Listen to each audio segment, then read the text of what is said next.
we? I think it's your turn to do this. We are Screaming Divas. Screaming Divas. Screaming Divas, like it's 12:30 at night here for me, and I'm in my dressing room, so I'm really like, when's Screaming Divas? Screaming Divas. How's that? In the woods. You're in the woods. I am definitely in the woods today. It's pretty. Who did we interview today? Oh my gosh. I cannot believe that he said yes to this, but he did. And we had such an amazing conversation. Yes. We interviewed the builder of careers, Matthew Epstein. Matthew Epstein, people. He came on as Screaming Divas. I cannot believe it. He doesn't do interviews. He does not do interviews. Really helped shape our careers, right? Massively shaped our careers. Massively. What's so interesting to me is that he has been an artistic administrator and an artistic advisor, a general manager forever, and also became a general director. I mean, he has done this span of opera, and we asked him, what is your favorite? And he said, actually, just being an impresario. He loves this art form and loves this business and loves the people that are in it. And I think that shows. And he misses it, like we all do. So all of you out there, really, he's an advocate for speaking up and asking for support for the arts. So you know what? This is a really motivational interview. I feel really pumped after interviewing him. I just felt excited that opera was coming back. That live opera is where it needs to be. Live performances, and honestly, not just opera, but live everything. Live performances need to be back. We need this. We need the support of the American government for this, at least in this country. And he is a huge fighter and supporter of that. And I wish I could have hugged him through the Zoom. Well, we did. So check out this clip and speak up, people. Support the arts. We need you all now more than ever. More than ever. Check it out. Check it out. What is your favorite word? Bravo. What is say it right. Say it right. Bravo. Bravo. You got it. Put a lot of space in it. I will never forget that sound for my entire life. I know that sound. I know who I vocalize before key appointments, before key performances. I literally do it. Ha, ha, ha, Make sure that I have that upper resonance. I love you, Matthew. Hang on it, as I call it, right? Like, yeah. Yep.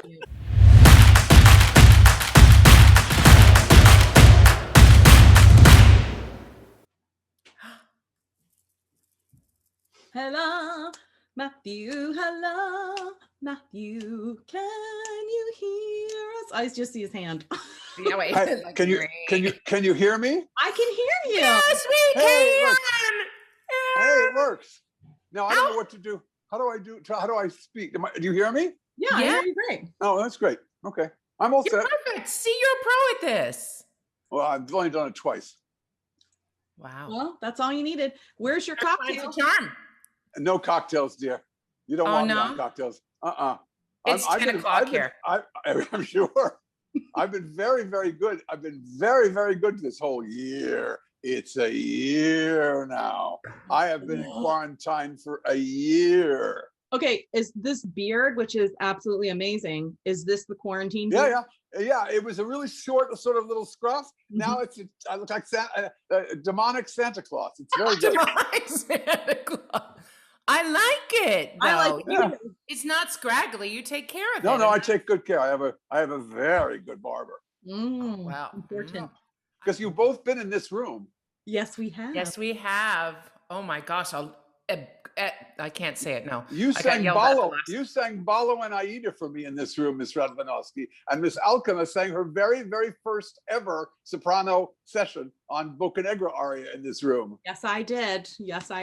I go back with you. I realize I go back with both of you to the very start. Music Academy of the West for Carrie. Yes.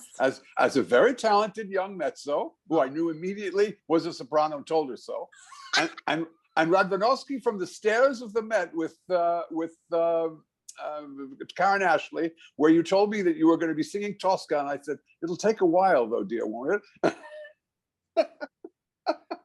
Well, we dream big, right? Right. Dream Well, big. listen, you both, it was clear about you both from the very, very first. From the very, very first. Very interesting. But this year has been good because I've gone through all kinds of YouTubes, and I've watched a lot of stuff in my house and my collections of things. And I have so much amazing memories of wonderful artists of the whole last 40, 50 years. I mean, I go back to Tito Gobbi and Renata Tebaldi and Caballé and Callas. And I saw all those people perform up to now. But to see all of you emerge into your primes and do what you're going to do, it's a thrill for me. It moves me you can't know how much it moves me. I love that. Okay, since we're on that topic, I just want to quickly ask you, of all the people that you've witnessed in your life as singers and worked with and all of that, who blew your socks off and you were speechless? Because I've never seen you speechless. Speechless. I've never been speechless. I would say the early Miss Horn was pretty incredible. Pretty incredible. But I heard, my very first years of going to the opera were people like Tebaldi and Corelli and Caballé. I mean, I came in at the beginning of Caballé, in the middle of Tebaldi, at the end of Callas, at the end of Gobbi. I was very lucky. I heard Christoph in the flesh. I heard a lot of the greatest singers. I heard the whole of Leontine's career, the whole of Marilyn Horne's career, the whole of Pavarotti Domingo's career. I mean, I saw Domingo at Lewiston Stadium when he was not even at the City Opera yet. He came in, he had done 1 or 2 performances at City Opera, but he came in to replace somebody in Cab Fag. I think it was Tucker. And he sang both roles at Lewiston Stadium. This was in like 65. I mean, way, way back. Okay. We're talking. Sorry. So I mean, it's very hard to stay speechless because I'm the loudest person in the audience at any performance. Well, that was another question I wanted to talk. I'm in voice. We always know when you are in the audience, yes, by the way, because Matthew has a very distinctive. Bravo! Oh shit! That wasn't supposed to happen. So there you go. Yeah, we always know when you're in the audience. Well, no, yeah, but that's because I love it. And you know what else? I get very upset at people who don't understand this, but the singers do know when the public reacts that way, it feeds the performance. Absolutely. When you have as singers, if you have a hot audience and 15 minutes, 10 minutes into the show that you've got that kind of an audience, it spurs you on to do more. Yes. I mean, this work that you guys, this magical work that you do, it's about a relationship with a live audience. That's why this pandemic has been so terrible, because it's not the same. I mean, one of the subjects I was going to talk about today, and I'll take it up right now, is the difference between live performance and video and studio and recording, which is not the same thing. There are people who are great on recordings and they're really good at it, but none of the greats were as good in studio as they were live. That's why we listen to all those Callas live performances all the time. I know. She never was as good in the studio. No, though there was some wonderful things. I just want to ask you one question, because I've known you for so long, but I really wanted to research you to find out where this all started, because you and I've never talked about that. And I did read this thing that said you were actually, was it in the 60s where you were backstage trying to get autographs and meeting singers? Yeah, I was a standee, like Matthew Horner. I met Matthew Horner when he was a standee. I love this. So do you have all these signatures? I have autographs of Tebaldi, Callas, Gobbi, Corelli, everybody, Nielsen, everybody. When is the book coming? I need a book. I wish there was a publisher that wanted it. I'm ready to do it. I could do it. I can't, I've looked and I've been they don't want anything about classical music. It's so sad. We've been marginalized, because 20 years ago, there would have been a book. What about Screaming Divas Productions? Well, go for it. You can have a Your series. story You can has have to be told. you can have a series anytime you want, but they don't really. And it's funny. I need a ghostwriter. I'm not going to write a book. Right. That discipline I don't have. I have the discipline to do my walking and to do my working out with my dumbbells and all that stuff. But at this age, I don't have the discipline to sit. I've never been a typist or a good writer. I mean, I can write a short paragraph if I have to, and then revise it and get it right. Press release sort of thing. Bio. I was really good at writing bios in my best days. Love it. Well, there's an art to it. There is. There's an art to doing it really well too, knowing what to include, what not to include. But no, I've been very privileged because I was thinking that from the very start of working with people like Stilwell and von Stade, all the way through to the end of my management career, I worked with a huge list of people, both that I represented and people that I worked with or that I knew or that I helped. I mean, I don't know if you know this, Sandra, but I helped get some of your very first important jobs. For example, I was involved with that Louisa Miller. I was involved with the Vepre in Paris. I was, I carried the same thing. There were things where, as you know, your first soprano role was because I told Christopher, take care, she'll be great. And you went and worked with him a little, and he agreed. Yeah. That was your debut as a soprano. Yeah. But you never bragged about it. Ever. No, I don't, because you know what? I have a very strange, I'm a big egotist and I'm a big control man. However, I do it in a light way. I'm also like, I have a aversion for being a pain in the butt. I can be very aggressive if with someone, if they're asking me to help them, I really will be very strong with them about things. But I also don't like to pressure people into taking the advice that I give if they don't want it. Because there's the thing that's magic about an artist. Artists are constantly being told what to do in our field. Directors, conductors, coaches, teachers, advisors, managers, all this input. The great artist is the one who takes the input, and it's like a meal, and they chew on it for a while and they digest it for a while, and then out comes their own thing. So I know that magic process, I'm not the performer. I can suggest something. I can say, how about this reading of this line? But I'd rather ask you, what do you think this line needs something? What do you think? And Carrie, you've worked with me coaching. You know that's the way I work. It's all dialogue. Right. I can occasionally suggest a reading, but it's only my suggestion. Yeah. It's funny about ego. I'm pretty satisfied. People keep saying, well, why don't you want to, I'm withdrawing from teaching. I'm going to stop doing it at, I've stopped at Juilliard and I've stopped at the Met and I've stopped at Curtis, because if people want to see me, they can come up here and see me. They can pay my fee when the time's, I can't take money from singers now anyway. I mean, at least until the beginning of the next year, I can't. It's just not fair to them. Right. Even the most successful of you, the ones who have worked a lot, have had half their income. Keep going. I know. You've worked. You and Fabiano and a few other people have worked, but still, you've lost half your income for this last year. And other people, very successful people, have lost 90%. I'm in touch. Lost 100. Yeah, I'm in touch with Luca. I'm in touch with various people. I know who's worked, who hasn't worked. I know. I keep in touch, with enough by seeing what's going on. I mean, it's lucky that some of these European venues have worked. Right.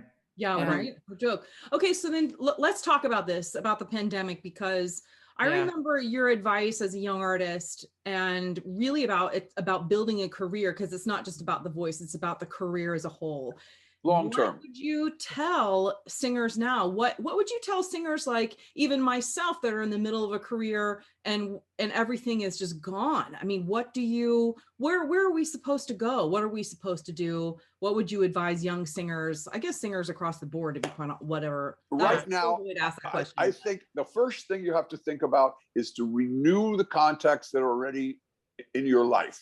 In other words, people who have been positive colleagues, you have to go and actually look for work. I mean, that's the first thing I would say. This is going to be a very tough next couple of years, because a lot of people will retrench and do very few new productions, and there will be lots of changes. I mean, I would say that as these theaters open, they will have to now rejig so much that certain artists will lose contracts, but other artists will gain contracts. Right. So, but you have to Yeah, but both you and your managers will have to work very much on reestablishing relationships, and also you have to look into what repertoire you might be able to fit into. But it's very interesting. The other thing is, both of you ladies have done a beautiful arc of career so that you're in vocally fresh condition after a long career.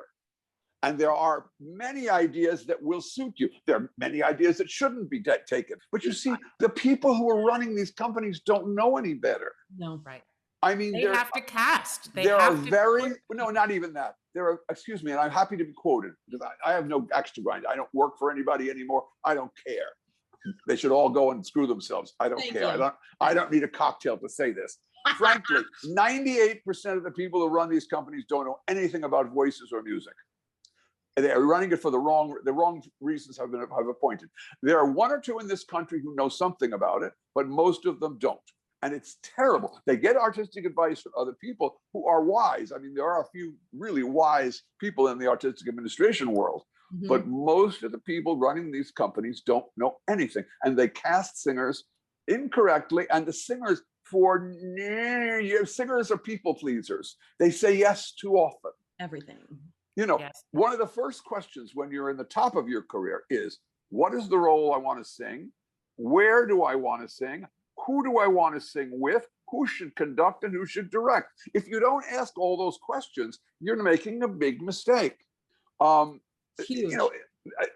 There are various things that you do if you're a really good manager. When you're at the very tippy top, and I've had a few artists who have been at the very tippy top, you can't make any more money, because your opera dates are full. If you can get some high-paying concert dates, that's lovely. But there are less and less of those these days. But opera dates, you've got to be, rather than ask more money, you're not going to get it. You've got to start controlling the circumstances, and the circumstances have to be 100% as you get into that top place. It's not rocket science to manage a career. You just have to know how to do it. But the problem is, the people that one deals with on the other side, most of them really don't know. They don't know what they're doing. No. I'm sorry And to I've say said so. that to young artists. No is the hardest word that you have to You learn bet. in this business. You bet. And no, nicely. It's not Yes. for me. I wish it were, but it's not for me. But I'll tell you something else. We are casting in terms of physique and not in terms of voice. I want to go back for our viewers and our listeners. Describe what you do. I mean, well, but you've held multiple hats throughout I know. your career. I scream bravo at good performances to spur on my friends. What else do? I listen and watch and want to be moved and excited by something. And when I am, there's no high as that. No matter what alcohol you drink or what drug you smoke, there's nothing like the high you feel from a great performance, the thrill of that, live performances. Yeah. I give advice too generously, and I've learned to not expect it to be taken up, because smart people will take it up to a great extent. And the ones who aren't smart, eventually you don't give them the advice anymore, because there's no point. If people want the advice and take it, there becomes a relationship that works very well. But I do a little bit of coaching. I do a lot of audition preparation. What I do a lot of is I take a young singer and I look at them and I say, "Oh, Leah Hawkins, you're wonderful. You're a soprano, dear." "Oh no." I said, "Yes, you are." And then suddenly she becomes a soprano. And then I say to her, "Well, now, Leah, what are you going to sing in auditions?" So, well, let's talk about, and eventually a program has come to, and it takes a couple of years to get to that program with that singer. And then suddenly they start to get work. Knowing how, and sometimes I may be wrong, because the voice may develop in a certain way, and the ideas that we initially had may go out. Something else may come in. I remember, though, being in Santa Fe and seeing a performance of Intermezzo by Strauss. And a young tenor was singing the Baron Lummer, the kind of boy toy of Christine. And that young tenor, very handsome, struck me. I thought I'd known him as an apprentice, and he struck me. And I said to him after the performance, would you come and talk to me and bring your manager, bring Mr. Lombardo. I would like to talk to you about your future repertoire. There are two roles I'd like you to prepare: Parsifal, the monologue, and the entrance of Bacchus in Ariadne of Naxos. Yeah. And so about 6 weeks later, into my apartment walked Brandon Jovanovic. I knew you were going to say that name. Who at that point was singing, Pinkerton and Carmen and Tosca very well. I mean, perfectly well.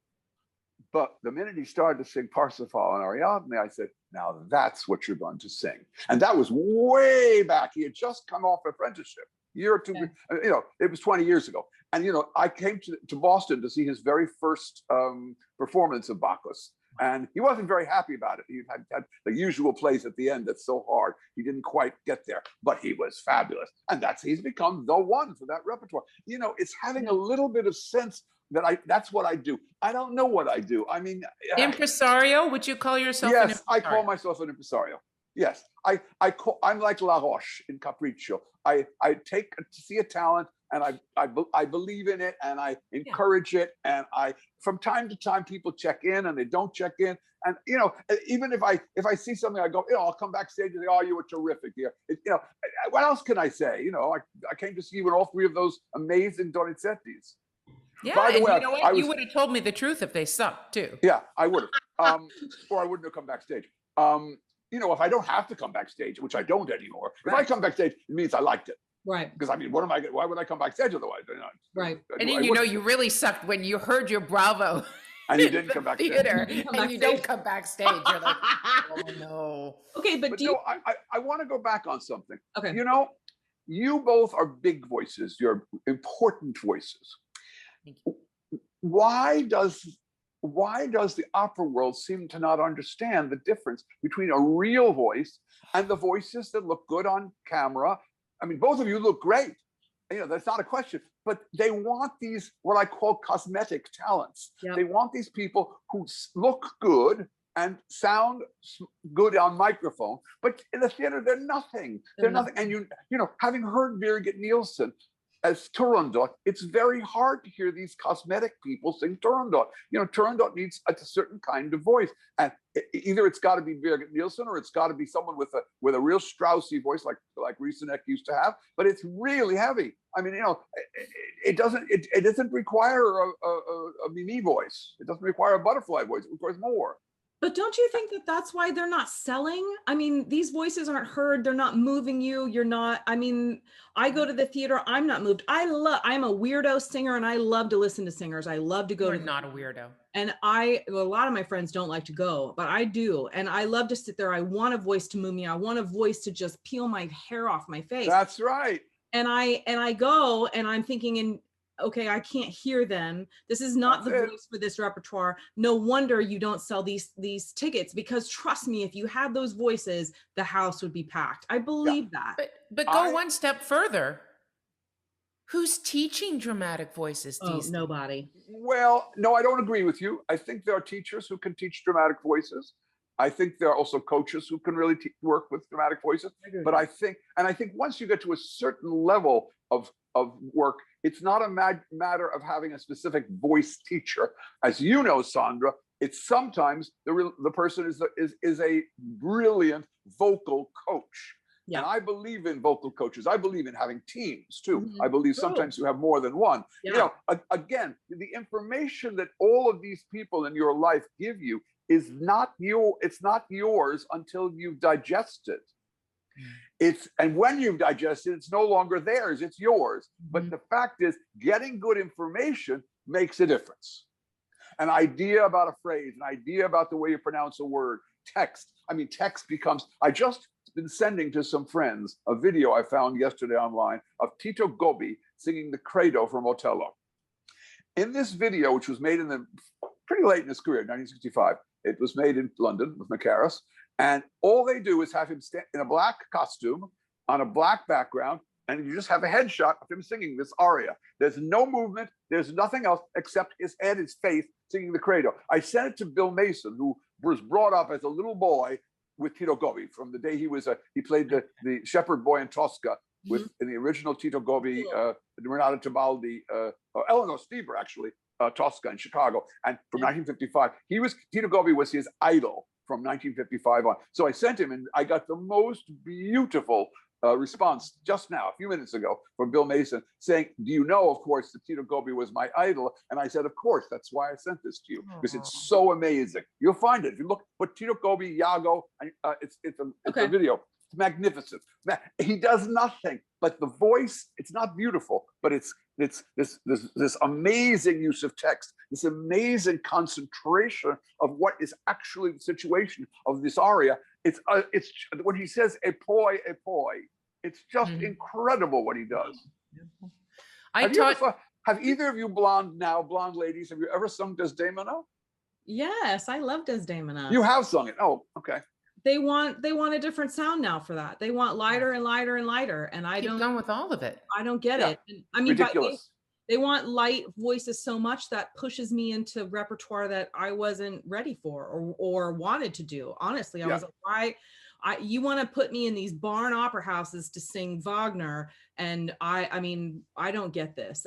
None of it made any sense. So tell me this: how do we fix that? How does that get fixed in the opera business? Is that really at the feet of the general director and the boards? I think it's not to be fixed. It's one of the reasons I've retired. I am known to be rather outspoken. And so I just say, this is garbage. I'm not going to sit through this. I'm leaving. I've had enough. I've had enough in so many different situations, and I don't even bother going anymore. I just don't bother going. I found the number of performances that I've been going to in around the business less and less and less every year, because I can't sit through another inadequate Bohème or an inadequate Butterfly or an inadequate Carmen. I don't want to. And I know how it's supposed to go. I know how to cast it. They just because of the pandemic, they just had a Bohème down in Palm Beach with Latonia, Isabel, Fabiano, Quinn, fabulous big voice cast. That's a Bohème cast. Thank you. Yes. Thank you. But you know what? I've been teaching the Academy students here, the Young Artists program in Paris. And today they asked me some questions, and one of them actually made a comment, and it really struck me, because I'm teaching them about how to sing in a hall here like the Bastille. I'm not teaching them how to sing in a dressing room, and I keep saying to them, if you sing like this, they're not going to hear you at the back of the opera house. And I didn't even realize that I was doing it. And the one kid called me out and he said, thank you, because nobody else talks to us like this. And Sandra, know it because you've been on stage. The honest truth is, I've discovered this from my own work. Very, very, very often when I've taught places, they put me in very small rooms. Right. And I finally got to the point in Frankfurt and in Juilliard and at Curtis where I said, look, I can do a lot of work in a small room about certain aspects, but I can't really do what I'm really here to do, which is to help advise about repertoire, unless I get to know the singer in a bigger space. So at least at Juilliard, they put me in the biggest rooms, and that was helpful, at least helpful.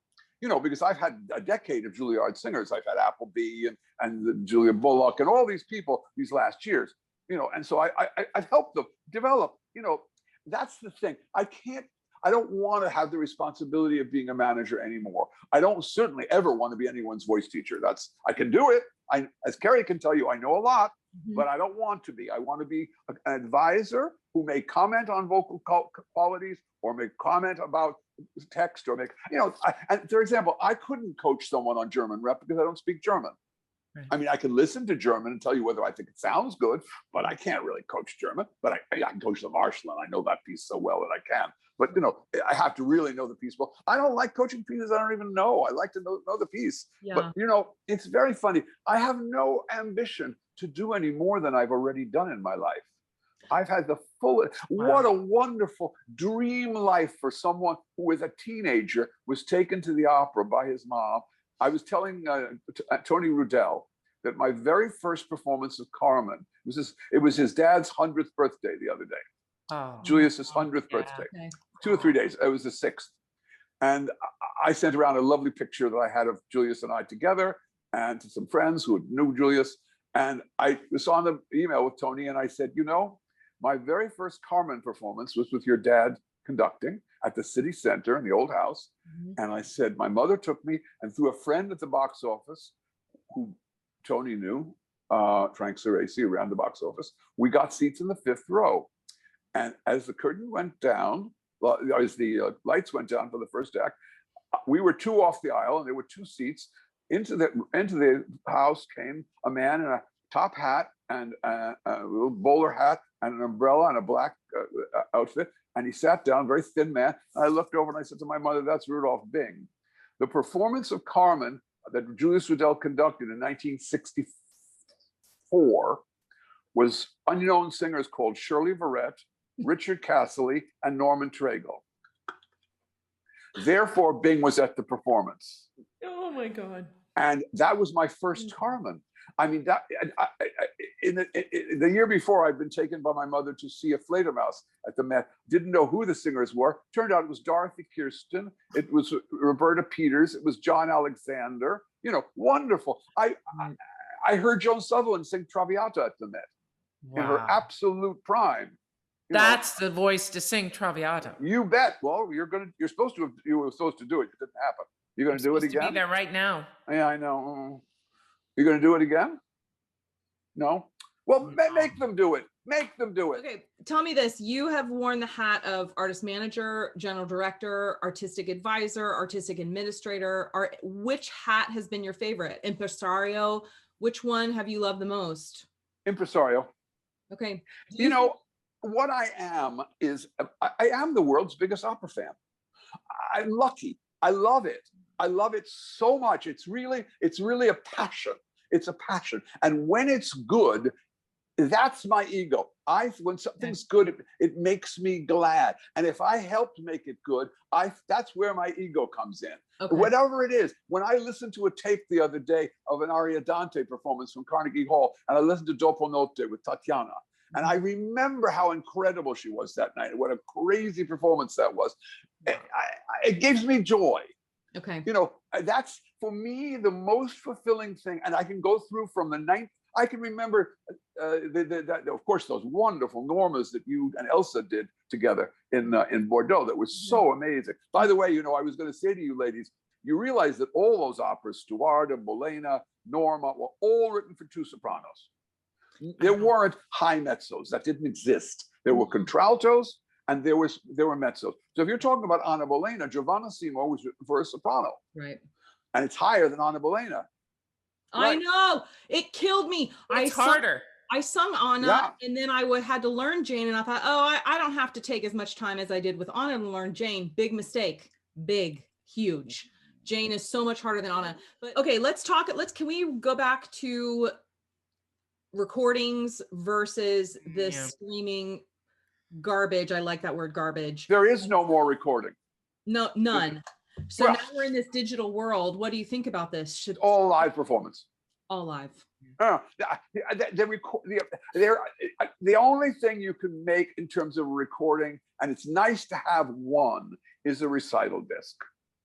If you're a recital singer, a song singer, you can make song discs with piano, and those are cheap to make, and you can make them yourselves.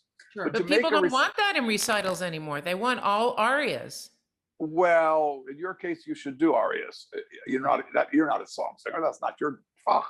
You know, there are people who are both. You're not. But what is necessary for a singer like you or Carrie is to sing a solo recital disc, and those are very expensive. And when the few big houses have the money to spend, they're very tough about it, and you end up making nothing. Nowadays, you don't get any kind of big guarantee or anything, so you make no money out of these things. But it's nice to have a CD. But even now, they don't sell CDs. No one buys them. They only download. Right. So, you know, my theory is that if you're singing regularly in a theater, like, it would be nice to make a deal with the Paris Opera or the Met or the Vienna State Opera to all the recordings you do, to be able to eventually put them out on, digitally. But it's unbelievably complicated. It's just really complicated. I don't know what the answer to. I don't believe there is an answer. I think that the only way we're going to preserve this whole generation is going to be live, complete performances or concert performances. There's a whole generation that's not going to be recorded. I No, it's mean, not. I think our generation and people even 10 years younger than us, forget it. You know, that I made my solo CD and it cost me money to make it. Yeah, I know. And people don't understand that. Completely understand. Completely understand. And my advice to singers who ask me about recordings is don't forget it. It's very interesting with this conversation. When Renee and I worked together, one of the things I said to her, you're going to be the last of the recorded singers. I said, and very frankly, more important for your legacy than your recordings are your live videos. Because at the end of the day, now we look back at her recordings of her videos of Rosencavalier or the Manon or Thais or whatever it's going to be. And there's a huge library of video material. Yeah. And I was right. I had a big discussion with Hugues Gall, who wanted to get a specific fee deal for Renee over a 3 or 4 year period. And there was a time of year Renee wanted to come to Paris. That was the only time, which was after her child was basically finished with school. It was May, June, July. And I said, Hugues, she'll come 4 years in a row. I said, but every single one of those projects has to be for video. And he said, okay, we'll do it. If you'll give me the fee, and give me 4 years, I'll do that. And those are the four of the most important: the Capriccio, the Rosalka, the Manon, and the one more. I don't remember what the fourth one was. But those were very important recordings for her. So I believe that the thing has shifted, but that's has its negative, which is that so many people get away with not having enough voice on video. And we don't get paid for it. Well, that's the other thing. Excuse me. Can we talk about that? We can talk about that very well. You can ask anyone in the profession. When that started to come up, I got all the managers together around a table in New York, all the New York managers, and I included the European ones as well, Michael Levine and Tom Graham and other people. I got them all together in one room, the IMG people, the Opus 3 people, the CAMI people, and I said, this has got to stop. Peter Gelb can't get away with this. Well, of course, he got away with it. They let it go. And now it's a worldwide phenomenon. You make nothing. Nothing. Oh, you get a percentage. Well, excuse me. That is such a rook. Not at the Met. I don't get a percentage of anything of all these free broadcasts that they're putting. I know. 10% or 5% or 3% of zero is still zero. Yeah, but in the old days, they used to pay performance fee. Yep. US live video, European live video, and 4 fees. And the fourth was the world rights for the recording. To put out the royalties, the DVDs. Yeah. And you didn't get royalties, but you got 4 fees. And so now you don't even find out when they're putting the video up. I just read on an opera blog today that another one of my videos is being released. They don't care. What are we? Are we invisible, Matthew? Yeah. That's what's happened. Yep. But realize that the whole business is shifted to the power of the people who produce the videos. It's not the people who sing in them. In the recording days, in the Callas and Vivaldi and Sutherland, those days, the singers were important, and therefore, listen, the Callas estates must still be making fortunes of money. I can't even And the imagine. Fischer-Dieskau estate and the Tebaldi estate, they must be, Schwarzkopf estate, they must be making fortunes of money still.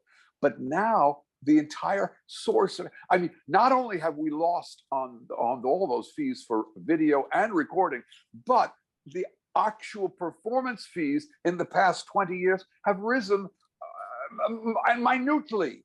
And it's not going to stay there. I just got the first it's going to drop. To have my fee reduced. They're going to all drop fees. Well, the way to deal with that is if it's essential engagement artistically, do it. If it's not essential, drop it and try for something else better. Huge. Singers out there. Again, so you're in a supply and demand business. Correct. The two of you have a different situation. Your situation is there's more demand than there is supply. So be really nice, but no, thank you. I don't need to sing those 5 Toscas. Thank you. Goodbye. When do you think we're going to be back? Yep. Back to sing? Yep. Back in opera houses. I think at the end of the summer. I think it will. I don't know about the Met. No. That's another question. That's union. Right. But I think that that the basic running will start again in the summer in Santa Fe and a couple of places in Europe. There'll be a festival at Aix. There'll be a festival at Salzburg. Some of it will be outdoors. Some will be indoors. You know, by the end of the summer, I hope that the vaccine will have gone into a high enough gear that people will start. But I mean, the audiences can wear masks. Right. Right. The audiences can show their phone with their vaccination certificate, Right. and they can have their temperature taken, and they can wear a mask. That's not a problem. And the people in the performances have got to have been vaccinated. You can't start rehearsals without it. No. From my point of view, if I was running a theater, every artist would have to show proof that they'd been vaccinated, and then it would be fine. Every chorus member, every member of the backup staff, everybody who's in that bubble of the opera house. And now there are ways you can deal with it. They had an entire summer in Salzburg last year, and no one got sick.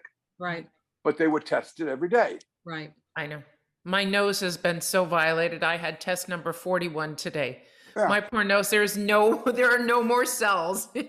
Well, it cleans out your sinuses. You got a lot of resonance up there. Okay. I would like to know about this because Marilyn Horn talked about it in our interview with her about Secretary of the Arts. Yes. She said that you were going after that. Why haven't we had that after decades of people trying to have a Secretary of the Arts? I'll tell you, I don't necessarily think we need a Secretary of the Arts. Okay. What I think is that, and this is more US than anywhere else, but to a certain extent it's Canada, but it's much more US. Everywhere in the world, including Canada, there is arts funding from the government. Yeah. Rather a lot. Right. In Britain, in Germany, in France, in Russia, in China, Argentina, all this is funded by government, no question. Right. To a greater extent, funded by government, to a point where if any American company were funded as well as the Teatro Cologne, or as the Bolshoi, or as the Frankfurt Opera or the Zurich Opera, they would be in heaven. Okay. It's absurd that there is no funding for the arts in the United States. From the smallest Native American dance troops on Indian territory to the biggest symphonies and the biggest opera company and to the biggest museums, the funding for the arts in the United States is a necessity, because otherwise everything that is good in our society, including libraries, will die. Yes. It can't go on this way. So my proposal is that since we are now doing so much funding, and since the interest rates are quite reasonable to start something, that this next 6 months is the time when the saving of the arts by Mr. Biden, he's got to get some more stuff done. I'd hoped it would happen right after the 6th of January, but then this terrible thing happened. You know, the 5th was that thing in Georgia. The 6th was when we were going to write a letter to, I think it was going to be sent to the vice president, saying, here's something you could really do. And we have contacts, but it just didn't happen. Right. And for reason. That was a dreadful thing that we all saw happen on the 6th of January. Right. But the fact is that the United States is disgraceful. It's like the healthcare situation. But even now there's healthcare. There is Medicaid. Yeah. But I mean, there has to be help for the arts. Now, it's one thing I'm going to tell you. I'm glad you mentioned it. It's on my list. It's the bottom of my. It's the top of my list, but it's the third thing that was on my list. I believe that everybody who hears this podcast when we do this, everybody has to think hard. Do they have a relationship with anybody in the Congress? Can they make a 6 degree of separation relationship? Do they know anybody? I've talked to impresarios in Nebraska, in Wyoming, in Texas, in Oklahoma, in Louisiana, in Alabama, in Georgia. I've talked to people in all those quote unquote red states, because that's where the problem is. Yeah. Yes. There's no question. Already, Chuck Schumer did an incredible job on the last bill. I think it was $15 billion for Save Our Theaters. Mm-hmm. Yes. But the problem there was it was for theaters that were owned. In other words, if you own your theater, like a Broadway theater or like the Lyric Opera Chicago owns its theater. Right. But many places do not own their theaters. For example, San Francisco Opera does not own its theater. Right. The Met Opera does not own its theater, but Santa Fe does. I was told that Santa Fe profited greatly from this Save Our Theaters thing. But the fact is that they need to also help the institutions as well as the buildings. Speak up. Now's the But time to speak up. this is the time between now and I'd say over this next year. This is the time to write letters to your representatives. This is the time to talk to people. This is to talk up to the people in the various local opera companies. And I do say Canada's involved too, but Canada has been much better to its artists than we have. I mean, frankly, if you look at any, I mean, you're not Canadian born, but any Canadian born artist, whether it's Simon Osborne or the Braun or Russell Braun or Michael Shada, all those people have been helped hugely by Canada Council grants, by concert tours that were sponsored. There's a lot that's done there for the arts. Canadian Opera was just given $8 million. There you go. Last week, yes. Can you imagine if the U.S. government gave the Met $10 million? No. A year? Amazing. Come on. I'm sure they haven't even, over the lifetime of the opera company, received that. No, and it's almost nothing. There's a people use your voices. There's a tiny bit of national endowment money, tiny bit. But you see, I'm not so sure that it can't be accomplished by appointing a council of people. For example, you may laugh at me for saying this, but someone like Dolly Parton. Thank you. I'm not laughing. Absolutely. Beloved. Someone like I don't know, Sean Penn. Someone like Renee, I suppose. Renee would be like, but Michael Tilson, Tom, a diverse group. Yes. A diverse group, young people too. There's a brilliant young a man of color, a playwright that's brilliant. I don't even remember the name, but there are brilliant young artists coming up, brilliant people who could be part of this. Misty Copeland is another really interesting. The thing is, they could put together a group of maybe 20 people to advise them for a few months. Right. And it's commerce, it's education, it's infrastructure, it's even transportation, because the arts affects everything. To get to a place, you've got to fly or take a train or take a bus or drive a car. You've got to eat at a restaurant. You need to eat at restaurants. You need to stay in a hotel. You need to buy clothes. The impact, and there are very, very interesting reports on all of this available from various arts funding groups that tell you how many billions of dollars the arts contributes to the U.S. economy. Yep. I'm talking U.S. now. Nope. It's very, very, but you see, the Europeans don't understand it, because if you go to Amsterdam, the Dutch opera is paid for, I'd say 60%. I don't know quite the percent. When I was in Wales and running Welsh National Opera, we had a funding base from the Welsh Arts Council and from the English Arts Council in England, because we toured both in Wales and in England. And the proportion of funding was about the number of performances we gave in each Wales and England. Okay. So we would get a total package, but it was about 60%. Can you imagine if the Met were funded, or Chicago or San Francisco funded 60% by government funding? Yeah. I mean, it would be a cinch for them to raise the rest. But on the reverse side, I always say to people, imagine your life just without one element of it. Imagine your life without music, ever. That's what they've had this year. But even music, right? We still have a record library, right? Yeah. But imagine if all of that was gone. Maybe then people would speak up more. Maybe if you couldn't even watch, for instance, our show, a film, television. You mean listen to your show? You mean? Well, you can do both. Yes, I'd rather listen. Thanks. You'd rather listen. Okay. It's surprising.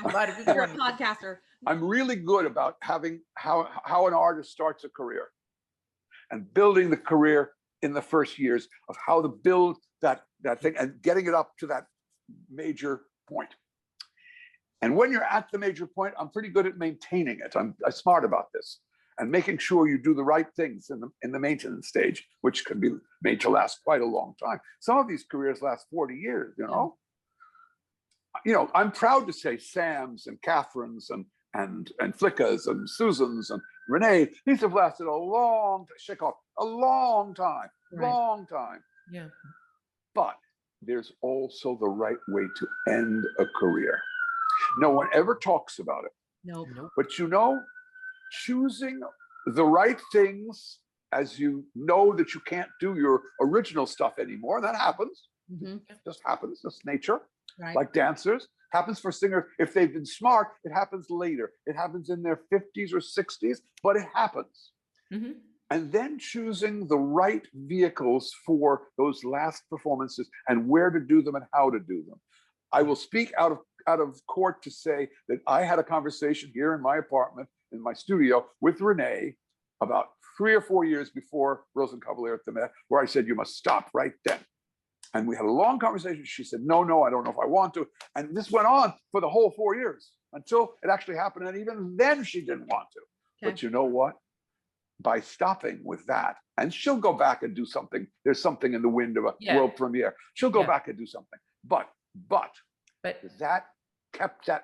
That's what Leontine did. That kept that legend. That's what Sutherland did. Stopping at the right time in the right piece with the right situation is as important as how you start. Because if you go too long, you destroy it. Yep. You destroy it. Now, and they remember that. They don't remember the great as much. That's correct. Miss Horn and I had these conversations. And she said to me, Henry always told me he would tell me when it's time. And I said to her, this was during her Falstaffs at the Met. He died during that period. I said, it's time now to stop with the Met. And it's time soon to stop. And I have to say, again, she kicked and screamed, but she finally did. Yeah. See, the Met Falstaff with Levi was her last appearance. Yeah. Not in opera, but it was the last at the Met. And then slowly she did the other. But you know, she was going to go back to La Scala to sing the Marquise and the Daughter of the Regiment. I said, oh, please don't do that. Please don't do that. You know, no. But that's what I mean. The beginning and the end. And you know, some people listen. It's an addiction, my dears. It is. It's an addiction. Performing in front of the public, singing itself, but also performing in front of it is an addiction. And the energy of working and the preparing and the rehearsals and the fun of the rehearsals and the play, it's an addiction. And to transition into anything else, you mourn for it. We know. I mean, I'm speaking way out of school to say these things, but it should be said because there is a way to do it. Take a breath and say, this is the way to do it, and to maintain a legacy, to maintain what you've achieved over 30 or 40 years. You know, and if you look at the great ones, either they stop too soon, like Farrar and Ponsell, or right on the button, like Leontine, or Schwarzkopf, or Sutherland, or Renee, or Chekhov. Chekhov went out of the Vienna State Opera on a televised gala in which he sang an act of Hoffmann, an act of Carmen, an act of Piquedame, and an act of La Juive, with great colleagues, with Ferruccio and with Anya Celia, and an incredible group of people, and a huge hour-long ovation, televised, and that was his last stage performance. There you go. But He was going to go back to sing at the Volksoper the following autumn with some Turandots, which he had sung in that year before. And I said, no, you are not going to. And we fought bitterly over it. But I prevailed with that because he's my brother. But there's a point where you have to live life. And I don't think a lot of people know that when what we do, it's there's no yes, life. You're living, but you're not, because you have this very strict regime that you have to follow. And to just be able to wake up when you want to wake up and drink coffee all day if you want to drink coffee, which causes terrible reflux for a lot of singers, or eat spicy food, or you know what I mean? And you have to live life too at some point. Well, the thing is, it's very, very important to know how psychologically you can face, because it's, as people realize this year, the loss. Now, I have people who spent the last 3 or 4 years complaining about their careers. And then this year hit, and they had no work. Yep. And suddenly they realized that they were bereft in mid-career. This is people 40, 42, a little under 38. People who've been 8-10 years in career, they were bereft. You have to know what you need, when you need it, and you also have to know that it is an addiction. It is a very serious addiction, and you have to know when it's time to start cooling it. cooling it. And you can do it gradually. You can do it gradually. One of the things I said earlier about having to be very choosy. You get choosy, you do less. Instead of it's 50 performances, it's 40. Instead of it's 40, it's 30. It becomes possible. It becomes possible. You get more concert performances. Great, let's do some concerts. That's a good thing. I like that. I'm only away to do those 2 concerts for a week. I'm not away for 6 weeks or 8 weeks. There's a lot of things you can do as you get to that point. But choosing, supplement with teaching, of course, master classes. and not everybody should teach. Both of you, I'm sure, are great at it if you want to. But there are people who aren't for it. It's an art. And I often find some of the best singers are the worst teachers. Some of them are. Because they can't verbalize how they do it, because they have a very unique technique only for themselves, you know, and what they do doesn't translate to other people. And well, I'll tell you that, for example, Dmitry Vorostovsky, all through his time in Chicago, he always refused. Whenever I asked him to teach, he always refused. He always refused. The other person who refused for a long time, but he then got to it and then did really well, and now he's doing it, is Jim Morris. But he's evidently a very good teacher for male singers. Very good. See that. I could see that, because you have to be a psychiatrist first off. You have to get inside of their head and see what they're thinking, and you also have to be. Also, you have to see what their lingo is, what makes sense to them. Because some teachers just only teach one way of something, and that doesn't work for everybody. That's not like this book in print.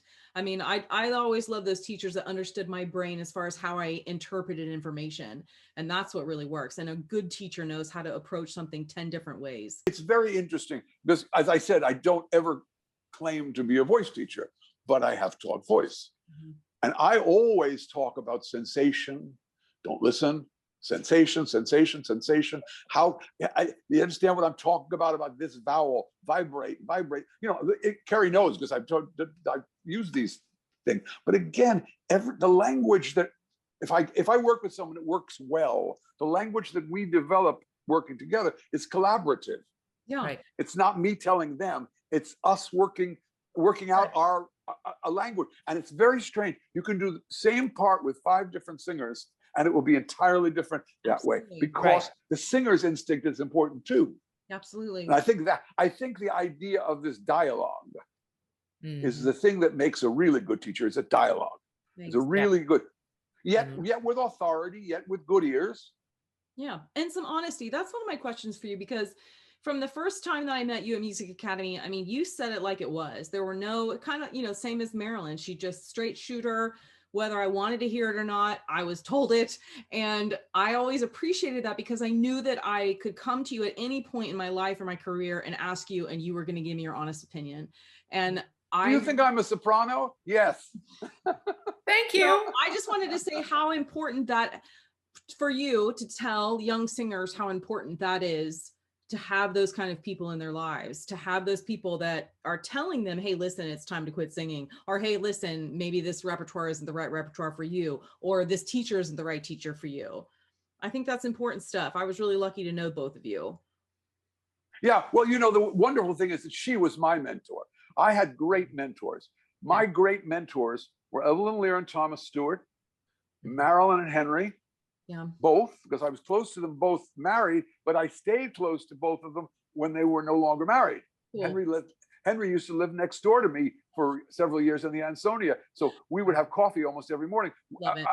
Having them as mentors, but then also, luckily, having John Crosby, Artis Kranick, Ronald Wilford.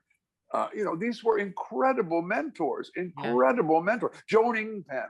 I mean, incredible, Kurt Herbert Adler, incredible mentor. I learned so much observing, but also talking, also knowing these people. I always tell people that when singers say to me, do I have to sing a Mozart aria in an audition? You don't have to, but it's good to sing something that's in the classical world, the pre-bel canto, pre-1800 world, because Dr. Herbert Graf, who was the head of the Geneva Opera when I knew him, but a famous stage director and teacher, and he was the head of the Zurich Opera for many years. Dr. Graf, and he also was very important in Los Angeles and taught there with Ebert. But Dr. Graf, I had some auditions in my early days for the Geneva Opera, and he said, you always ask for a Mozart aria because it tells you so much about the technique. Everything. You know, and that's interesting. Now, not everybody should sing Mozart. She hates it. I love it. You know how much I love Mozart. You're a Mozart. Foundation. It's a foundation for your voice. It is not for Sandra's voice. It's not her voice. He hates but, it. But on the other hand, I would say to Sandra, sing Glücksiffischen Antonie or Alsace, both of which would be great. You know, it's very funny. I went to the Met, to the Flying Dutchman about 15 years ago. And I went backstage to see this lady who was doing Senta. Her name was Nina Stemme. And I had met Nina Stemme when she sang at the Cardiff Singer of the World way back. She was in the one that was won. It was not the Bryn Terfel Dimitri year. It was the next one. It was 91 that she was in Cardiff Singer. Well, I met her there. We chatted a bit, and then we got stuck at the Bayreuth airport in the fog, the Nuremberg airport in the fog for like 4 hours. Oh my God. And she and her children and her husband were sitting there, and we had a long conversation. She was singing Freya. We had a long conversation about life and repertoire and what she should sing, because she was at Cardiff. She was singing Mimi. She was singing, medium weight stuff. I think the heaviest thing she sang was Liza Liza. But she was clearly going to be a German soprano of a certain sort. I said, but go slow, learn the Italian parts, learn the, and she said, well, I'm in Cologne Fest starting next season. I said, great, go slow. And when I saw her doing Senta at the Met, she said, I was slow, wasn't I? I said, yes. And you can sing Senta now. And then I came to her very first cycle of Brunhilde at San Francisco, and I came backstage after Gutter Demeron. She gave me the biggest hug, and she said, slow wins. You get your technique, you get your stage stuff, you get your languages, you learn what the art form is really about, you balance your private life. Slow wins. And no one teaches that anymore, Matthew. I have to say. I mean, no one's teaching. I do. You do. You taught me, like, Marilyn did too. Don't you dare push it and wreck that voice. You keep that voice healthy. I want you singing in your 60s. That's right. Tortoise in the hair. That's what somebody wants very early on. Excuse me. You're smiling all the way right now, right? Yes. And we go back to 25 years at least. When did you walk into the Met? Not you, Carrie. Years ago. 25 years ago. We go back 25 years. And Carrie and I, how far do we go back? 20 about. Oh, no, I'm not that old, Matthew. We go back like 9. No. Music Academy, first year. Music Academy, that was like 2001. Carrie was a baby. Okay. That's 20 years. 20 years. But really, there are stories like that of everyone. Poor Erin Wall. I met her at Music Academy. Susanna Phillips, Music Academy. Isabel. Yeah. Isabel, I had not met her yet. There was a competition. Were you there that year? No. That was later. Later. Isabel came out in the song competition, and the lights had gone out in that auditorium before they renovated it. The lights had gone out. The Abravanel Hall. The lights had gone out in the auditorium, and they had to open the side door so the sun could come in because there was no light. And she came out and sang some Schumann's Frauenleben. And I went, oh my dear, she's a major artist. And about 4 or 5 days later, she came in to sing for me.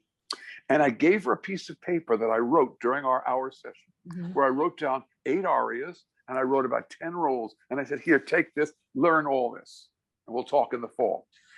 About 6 months, a year ago, she sent me a copy of that list. It said, it was Vanessa, it was Cherubino, it was Stefano, it was Zerlina. It was everything that she saw, everything. Perfect. Well, you know what? That must make your heart feel really good that people actually listen to your advice. Well, yeah. I know I have, and I know Carrie has. This year has proved to me I have no more ambition at all. Okay. None. That's huge, Matthew. That's huge. Yeah, it is. Yeah. None. I've done everything I could want to do. I would like to have produced Les Troyens. I almost got to do Cellini in Chicago when they canceled. You had to do Pirates of Penzance, God help us. But other than doing my own production of Les Troyens, I got to do almost every opera I ever wanted to do somehow. Cool. I did enormous numbers of Rossini and Handel's and Strauss's and moderns. I mean, the pieces I was involved with for 50 years. I mean, incredible amount of repertoire between Chicago and because Wales and Santa Fe and San Francisco and various places that I consulted with, I've done, you can't imagine how many operas I've done and how many recordings and how I've done everything that I could have wanted to do. And most important is I've seen 2 generations, maybe even 3 generations grow up and come towards the end. Yeah, that's so cool. But I mean, the generation I started in 1970, 71, 72 is now mostly retired. Yeah. But this year has probably been good for a lot of people in reflecting upon that and saying, you know what? I've said everything I need to say professionally. And, you know, it's time for me to step away and live my life. I think some people will. I think you will find that when this is over, some people will just not come back. They will have taken a teaching job, or they would have taken a job in another area that's more lucrative. Frankly, if you are in the real estate business and you start to sell high-end properties, you make more money in one sale than you make in a year in our profession. It's true. No, I mean, I honestly, with a lot of my singer friends, that was massively discussed. It was, why are we trying to hold on to something that we already know we're going to come back to with lower fees? And because you have to. It's the question really of that compulsion, that addiction. If you have to, you have to. And if you don't have to, you know, I've often said this to people. They come to me and say, well, you know, it's not going so well. And do you think I should stop? And I look at them and I say, do you? And if they do, they should stop. Yeah. If they don't, they should continue. You know, there are ways forward of various sorts within the profession that are very important. And of course, teaching is one of them. Teaching is certainly one of them. But, you know, I don't think teaching will make up for performing. Performing is something so special. Right. So unique. Right. It's here, you know? It feeds your soul in a way. As artists, as singers, it gives you there's an empty spot and it fills it, and that's all I can. That's exactly right. It fills that empty spot. I'll tell you, I recommend a book to you. There is a really silly new book about Callas that just came out. I think it's called Prima Donna. It's a little book. You can look for it online. It's written by a clinical psychologist. And it's about her, the actual facts is not interesting. What she sang where, what she sang when, it's all mistakes. They talk about things that come out of Medea for Pirata and things that come out of Elena for Traviata. Mistakes. It's all full of mistakes. But the essence of her upbringing and the terrible troubles with her mother and father and sister and the Second World War and what she lived through and all of the psychological and then the life with Meneghini and then what happened with Onassis, that part of the book is fascinating because it's about the narcissism that a performer has to have to be a performer and about the deep insecurity and fear that every performer also has to feel. The performer is an unbelievably calibrated balance between aggression and narcissism and deep feelings of insecurity and fear. And you're always on this singer people. This is why this is such an amazing profession. You're always on a tightrope. Always.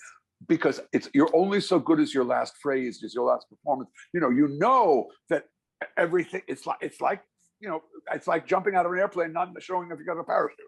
It's a wonderful thing, but it's danger. It's absolutely confronting danger. It's exciting, but also scary. And the thing is that this book, it says it. Finally, someone wrote this about someone and why she was on one side the monster, on the other side the pitiable creature she was.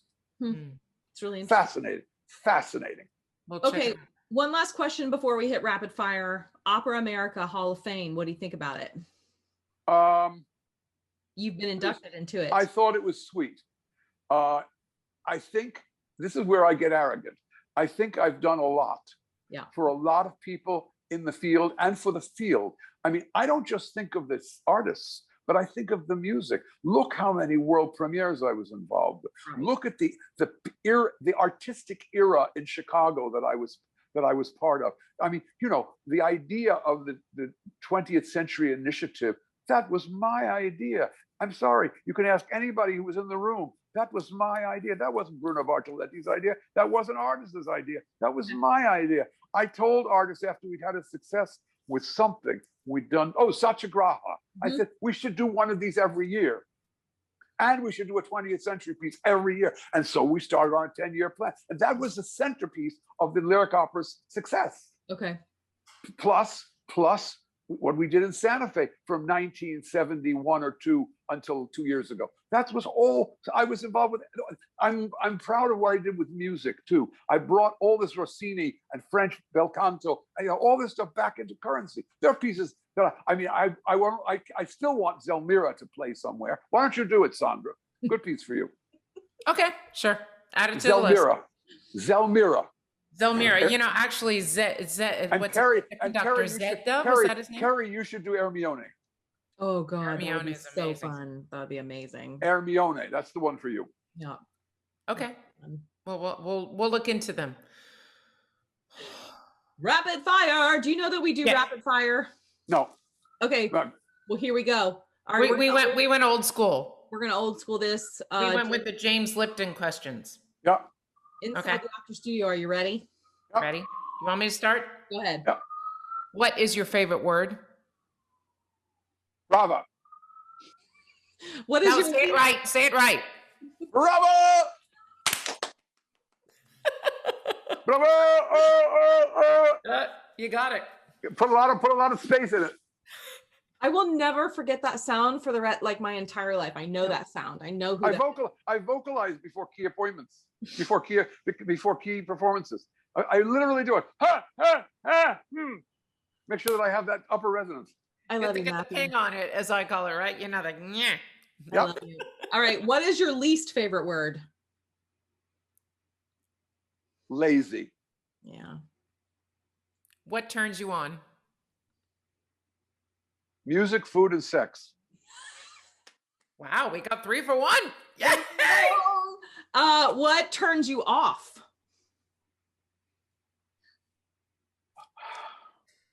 Worrying about money. Worrying about the finance of things. I like to dream and think about the practical afterwards. Okay. I'm pretty practical, but worry about money in any situation, whether it's my own finance or someone else's or the opera house, it's not something I think about. It's not where I come from. Okay. What noise do you love? Sound or noise? Bravo! Yes. All right. What sound or noise do you hate? Silence. Yeah. Oh. That's been a very sad year because I can watch things on video, and I've been listening to some stuff on Sirius, but it's not the same as being in the room. I don't have the same experience. It just isn't, and I can't wait to go into the hall, vocalize, and have a performance of some mad Donizetti craziness that I can go and carry on, have a fun time interacting with the rest of the audience. Yeah. That's why I feel so sad when people don't understand why this enthusiasm that I have is a good thing. It's not a bad thing. No. It's a little immature, but I'm like a child. I'm like a 16-year-old in some way. No, I still believe. I believe too. I think I will never forget this. You and I were in Carnegie Hall. I was sitting right behind you. I don't even remember what we were listening to, but it was so amazing, this phrase that the singer sang, and you turned around and you go, "Did you hear that?" And I'm like, "Yes, I did." Now people around here are like, shh. I'm like, oh, whatever. Okay. I watched this morning the most funny video. It was a concert in the parks of Caballé and horn with Kurt Herbert Adler conducting, and Caballé sang the big rondo from Ritorno del Lago. Yeah. And at one point, she sang one of those big runs up to the high note, and then a big drop into the chest voice. Yeah. And when she sang the drop, she looked over at Marilyn Horne, and they both started to giggle. Caballé had to try to not giggle while she was singing the rest of this mad run. She sang it wonderfully. You find it on YouTube. This one over here. She and I together, bad news. We have bad news on stage. Way too much fun having shenanigans happening. Okay, go ahead. You're going to let me ask this one again. Yep. All right, Matthew. What is your favorite curse word in any language? Shit. Voila. There you go. Okay, I'm interested in this answer. Yeah. What profession other than your own would you like to attempt? Like to be a madam for men. Wait, and woof. A madam for men. I'd like to set up what profession? I'd like to set up the best hooker agency in the world. I would be great at it. You know what? I have no doubt. I absolutely have. I'd be great at it. That's fine. I don't even know how to respond to that. I know as much about that as I do about music and food, so I'd be great at it. I love it. I love that so much. Okay, go ahead. And what profession would you not like to do? Run a restaurant. Ooh. Ooh. Tough. Tough. Or a hotel. Oh, tough. And I love both. I love the best restaurants and I love great hotels. I've stayed in so many of them, and I'm very difficult about the room I stay in and the service I get. I mean, I really am a balabusta. I mean, really tough. But I got to tell you something. I feel for the people who run these places. It must be impossible, especially high end, where people really expect the best. Yep. All the complaining. Okay, last question. If heaven exists, what do you want to hear God say as you walk through the pearly gates? Welcome. Son, welcome. With a very loud bravo. Welcome. Welcome! That's perfect. I love it. I know what I would say to him. Uh-oh. What would that be? Which way is Miss Collis's home? Where So I want to talk to her. Yes. I got a few things to say. She may be down below. Do you know the thing? I wish I had been born 20 years earlier. First of all, to have seen her in her prime. I saw her do Totska, and I saw her do concerts. Okay. But I didn't see her in her prime in La Scala and Mona Bolena. I didn't see those great things. Okay. Had I been born 20 years earlier and had been able to see her and also to know her, maybe I would have had no effect whatsoever. But I think, given she was super smart, that somewhere in the early 50s, especially let's go right there before we break off. Never, ever, ever try to lose weight quickly. Singers should not lose weight quickly. Thank you. Exercise, fine. Eat carefully, fine. But people who are supposed to be a certain weight don't lose 60 pounds because you lose your singing. You can't do it. No, absolutely. Time and time again, we have seen that. Now, if God has been good to you, you're lucky that you're not heavy. But if God has not been good to you, lose very slowly and be the best you can be. But you can't be twiggy. It's not going to work because your voice. That's what she did. She went from being this very large woman. Yeah. Juno-esque is what they described her as, to being Audrey Hepburn, and it didn't work. Nope. And the voice, by the time she lost in 53.4, by the time she got to 56.7, it was gone, and it took 3 years. I was brought up on the time of where there was Arroyo and Caballé and McNeil and Sutherland and big people. I mean, even Rieseneck was not small. Rieseneck was not big, but she was not small. No. But many of the greatest singers, there were small singers. There was Simeonato, and there was Cosotto, and there was Bumbry. There were beautiful singers, physically very, very attractive. But you couldn't hire them because of that. You could hire them because they were good singers. And in fact, when some of the most glamorous young singers came along and moved too fast, and I can think of two American sopranos in the 50s and 60s who came along and moved very fast, and their careers ended very quickly because they were what I call, they were cosmetic talents. I mean, I had a British friend who used to call that kind of singer a cosmetic talent because when you close your eyes, it wasn't very good. I like a voice. When I listen to 2 bars of the voice, I know who it is. Thank you. Young singers out there, listen to that, because you know what? Having a distinctive voice, nowadays, I think oftentimes they're criticized for it. You know, Yeah. because you don't sound like everyone else. But No, Well, I was too. excuse me. Collis was criticized for it. yeah. You And know, now let's be honest. she's They didn't know elected. what to do. They didn't know what to do with Joan Sutherland either. So you have to, that's why I'm saying you have to persevere in some way. You know, some careers are early starters and some careers are builders that can start early but build, and other careers really find their fruit later, 20 years in. Talk. Thank you so much for joining us. We Well, are so honored that you would do I this. knew it would be fun with you too. That's what it has been. And we missed you. I know. Yeah, well, So I good to miss see your you. face. And you gave me free advice, and I appreciate that. I was wandering. Well, I'll give you free advice again when you come to New York. Come over and visit me. I knew I would enjoy having a conversation. I'm a screaming diva too. Yay! Really? Are you kidding me? Oh my, you're like the king of the. I actually like the queen of screaming divas. Let me put your program together. I'm sure I can make a doozy of a program. I bet. Okay. You could. Yeah. But it has to be really smart program. It has to be artistically. I tell you, I could do it in 15 minutes. I have no doubt. No doubt. Okay. Well, we'll have a meeting first in person, and then we'll have a Zoom meeting after that. And we'll make a program. I love that. Perfect. All right. I want to say thank you and Yes, my pleasure. you. and we love My you. pleasure. So lovely. I loved it. Bye. All right.